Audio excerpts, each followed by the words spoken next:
Hi, I'm Bill Stanley. I'm the trombone teacher at University of Colorado Boulder.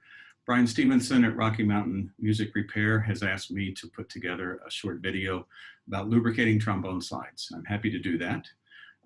We want to have really well working trombone slides, hand slides. It's extremely important to get from note to note with any kind of artistic expression, any kind of ease of playing the trombone. It's a hard enough instrument to play if you don't have to fight the mechanics of the thing. So hopefully this will help you with your trombone playing as well as just having a great working slide. It's basically a process that is not only lubricating, but some cleaning is involved also. Lubricant gets built up and we need to wipe it off. We need to clean it off. And I've got two different ways that I end up doing that, two different processes to lubricate the trombone slide. So the first one is the short version. It's quick, it's simple, it works really well. I do it quite often. So we'll start with that. I've got a slide section here. I do my slide lubricating generally away from the complete trombone. I want to have the parts separate. You'll see why in a minute because I'm holding on to different parts, and if there's a bell section there, that's not going to work. So first step, separate the hand slide from the inner slide tubes. Then I take a fairly clean rag. This is a small terry cloth towel. Could be a old sheet. It could be a facial tissue, could be Kleenex, whatever. And I wipe off the outer part of this tube. Notice I'm going to hold on to the tube here, and I'm going to work on this one. I'm not going to work on this one while I'm holding this one. We don't want to have any danger of pulling things apart. So just work that. And you may, if your rag or whatever is clean, you might see some dirt or some discoloration. That's good. We're getting that off of there.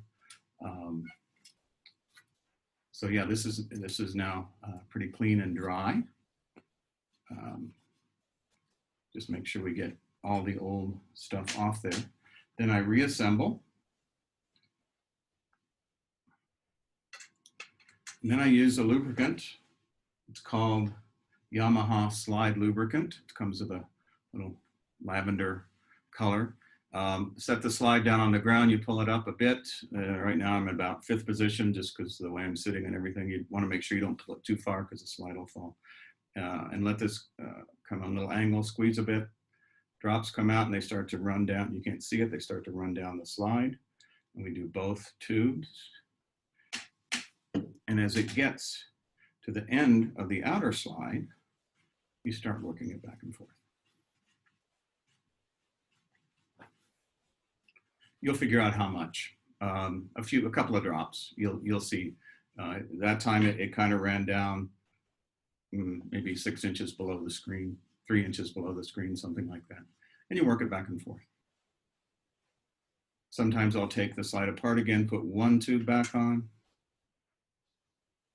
and kind of spread it around this way as well. Do the other tube.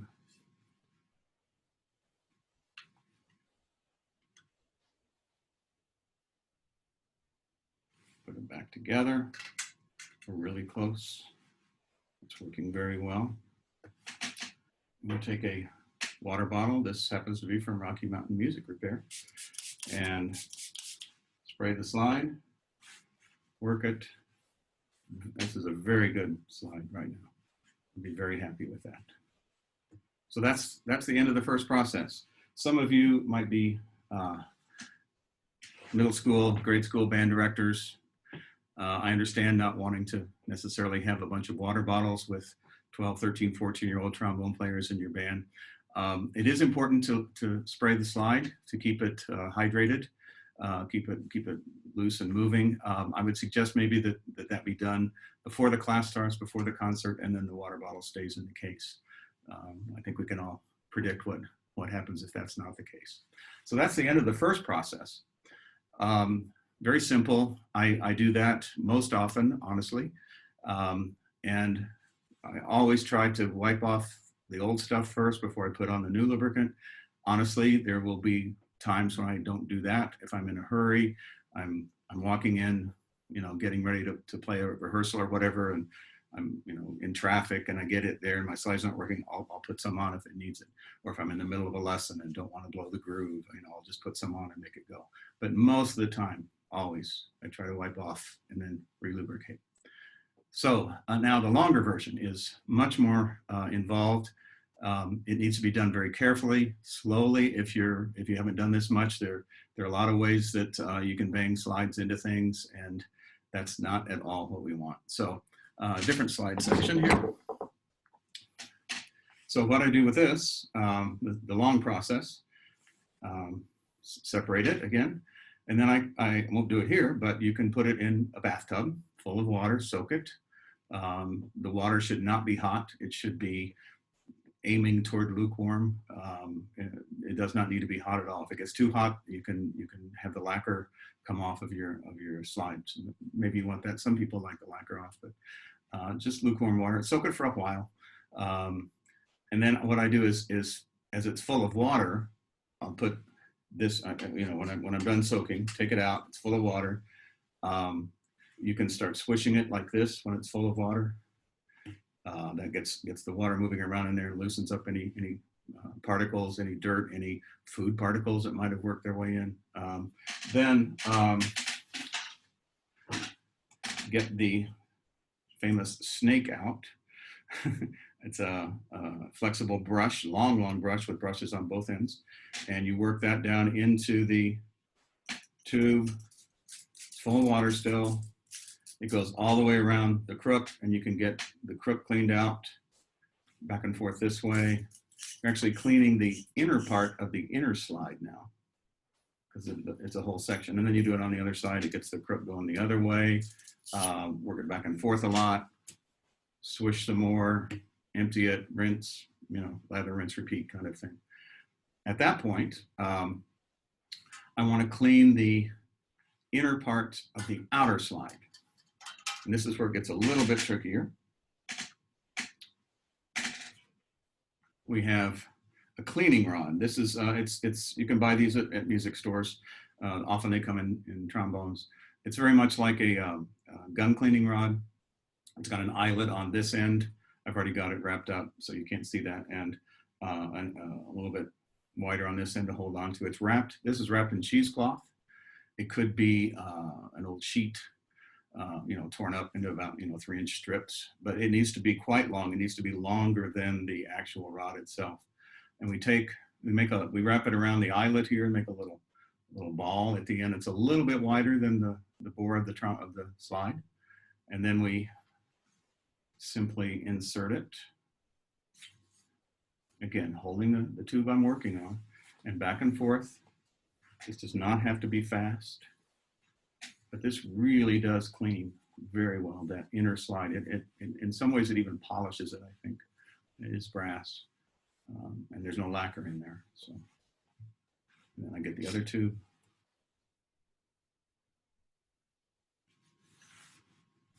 This really cleans out any old lubricant that would be attached to the inner part of the hand slide.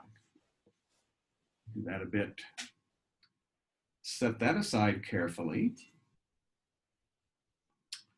Then I have the inner slide tubes in my hand. This is a step that I do that not a lot of people do.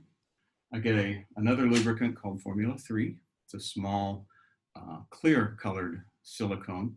Some of you might be thinking now, well, the Yamaha is sort of white and opaque, and this is clear, and the clear lubricant it seems to be similar to Slido-Mix. It is, I think. I think this process we're doing here, if you use Slido-Mix, the big bottle, the little bottle, I would do it exactly the same way. So I take the Formula 3 and put it down here, a big drop about the size of a quarter or so down on the end of the slide there. This is called the stocking down here. It's a little bit wider than the rest of the tube. It's where theoretically the metal against metal works. And then I take my hand and just start rubbing it in. It sort of seals the metal. I saw this process years ago at an international trombone workshop, they called them, in Nashville, Tennessee. There was a person there named John Upchurch who was doing a slide maintenance and cleaning session.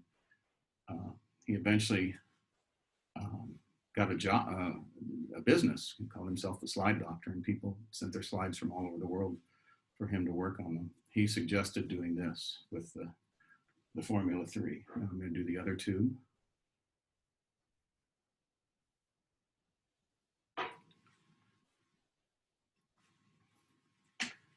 You rub it in. Again, I'm holding onto the tube I'm working on. You want to be careful to not pull, bend, always going right with the tube.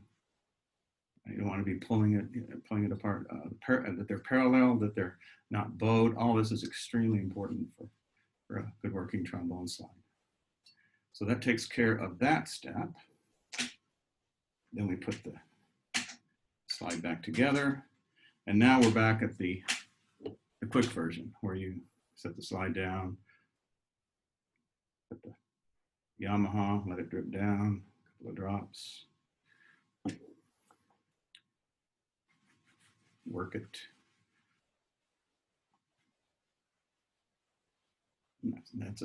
That's working great already, but a little bit of water.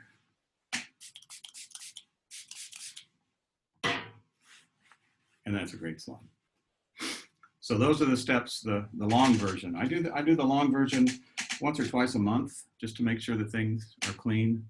The soaking, maybe I won't necessarily always soak it, but I will at least fill up the slide section with water and do the working and the snake.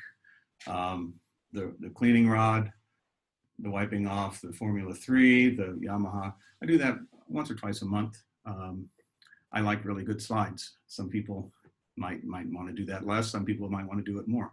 I have excellent trombone players in Denver, some very good friends. They do the cleaning rod every time before they play a rehearsal, before they play a concert.